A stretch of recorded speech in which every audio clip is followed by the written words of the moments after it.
Well, hey, so I don't really see this talked a lot in the gaming industry, but I wanted to create a short video about the positive effects from botting in Diablo 2. There's a huge negative connotation regarding botting, especially in the action RPG space. People are always like, you know, oh my god, there's so many bots in the game.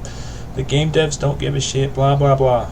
Yes, that is true. I understand that, but I just wanted to make this video to highlight the positive effects from it, t- to try to make you see it from a different perspective.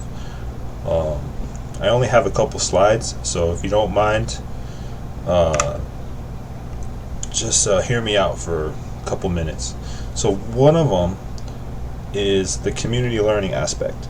As you know, D2JSP was a huge thing back in the day, and it fostered a really cool community of players that came together, and they were sharing scripts, they were coding, they were helping each other code. For example, somebody in the general help section on JSP would be like, hey, how can I add my picket, or how can I add an item to my picket file so my bot can pick it up, or what does this line of code do? They would share their scripts, as you can see here. D2JSP common libs. You got a cow bot and Daryl bot, follow bot, Countess, Mephisto. People would share their own scripts, and it was like it was like a huge sense of community within. I don't know how to explain it that well, but it was like they were a part of something bigger than just playing Diablo 2, if that makes sense. Yeah, we know that there's a lot of elitism and stuff in the JSP community, and a lot of the action RPG player bases are like that. However, there was also another factor where they were sharing their scripts for others to take advantage of too. They were just not botting for their own self-interests, if that makes sense.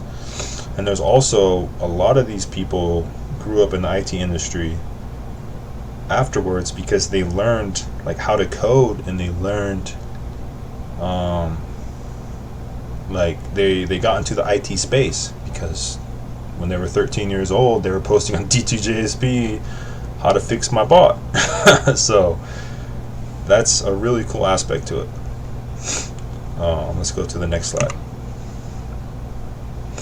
And creating motivation. As you see here, this is the general user interface for the Jaguars bot from way back in the day, and it would show you, the Pendle XP. Got a bail run, and it would have the status. It would have a log, what items you found, and you'd be able to click on this, and it would show you what's in your stash, what's in your inventory, what your bot has been doing. And all this actually created motivation for the player, because back in the day, we would set up the bot before we would go to bed, right? And then we would be like, oh my god, I can't wait to wake up and see what my bot has found. That incentivized the person to not continue to live, but it incentivized them to